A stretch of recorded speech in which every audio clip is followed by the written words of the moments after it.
আজ কল্যাণী কাটাগঞ্জ গয়েশপুরের কল্যাণ চক্রের শ্রী শ্রী রাধাকৃষ্ণের ঝুলন উৎসবের শুভ সূচনা পর্ব অনুষ্ঠিত হলো। এবছর তাদের 25তম বর্ষে পদার্পণ। প্রতিটি বছরই নজর কাড়া থিমে দর্শনার্থীদের মন জয় করে কল্যাণ চক্রের ঝুলন উৎসব।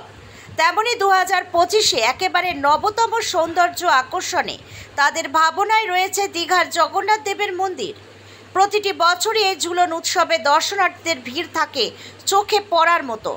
আজকের এই উদ্বোধনী অনুষ্ঠানে উপস্থিত হয়েছিলেন গয়েশপুর পৌরসভার পৌরপ্রধান সুকান্ত চ্যাটার্জি, নদিয়া দক্ষিণের রানাঘাট সাংগঠনিক জেলা শ্রমিক সংগঠনের সভাপতি সনদ চক্রবর্তী, গয়েশপুর শ্রমিক সংগঠনের সভাপতি দেবাশিস দাস, গয়েশপুর পৌরসভার পৌর পার্ষদ অভিজিৎ বিশ্বাস সহ বিভিন্ন ওয়ার্ডের জনপ্রতিনিধি থেকে সমাজের বহু বিশিষ্ট জনেরা। মাধ্যমিক উচ্চ মাধ্যমিকের কৃতী ছাত্রছাত্রীদের হাতে তুলে দেওয়া হয় সংবর্ধনা।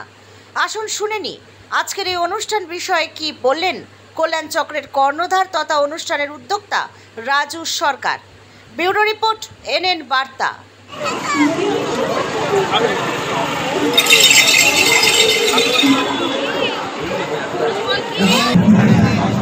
এবার 25 বছর আমাদের, আর উপস্থিত ছিল আমাদের চেয়ারম্যান সুকান্ত চ্যাটার্জি, নদিয়া জেলার IMTC সভাপতি সনদ চক্রবর্তী, আর কাউন্সিলররা ছিল।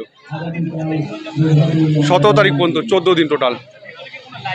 হ্যাঁ, ভেতরে শো হচ্ছে আজকে নীলমাধব জগন্নাথের যে পুজোটা চালু হয় সেটা আজকে ঘটনাটা পুরো তুলে ধরা হয়েছে।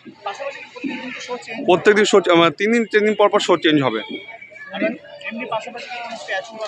হ্যাঁ, সামনে রাখা হয়েছে বিদ্যাসাগর রাখা হয়েছে, আপনারা নিয়ে নেবেন। ওটা আমাদের যে বাংলা ভাষার উপরে যে অত্যাচার হচ্ছে বাংলা ভাষীদের উপরে, সেটার উপরে আমরা একটা আজকে স্ট্যাচু রেখেছি। একদম একদম, আমি বাঙালি, আমি গর্বিত যে আমি বাঙালি। বাংলা ভাষা আমার মাতৃভাষা, এটা আমি গর্বিত। আমাদের আজকে আমাদের দুস্থদের আমরা বস্ত্র দিলাম এবং মাধ্যমিক উচ্চ মাধ্যমিক যারা কৃতী ছাত্রছাত্রী আছে তাদের সংবর্ধনা জ্ঞাপন করলাম। এবং আগামী 10 তারিখ আমাদের বিনা পয়সায় চক্ষু পরীক্ষা শিবির এবং রক্তদান শিবির আছে। দর্শনার্থীদের বলবো যে আপনারা আসুন, এখানে এসে আমাদের যে ঐতিহ্য, আমাদের যে সংস্কৃতি, সেগুলো আপনারা শিখতে পারবেন, আপনার বাচ্চা শিখতে পারবে। আমার নাম রাজু সরকার, আমি কল্যাণ চক্র ক্লাবের সম্পাদক।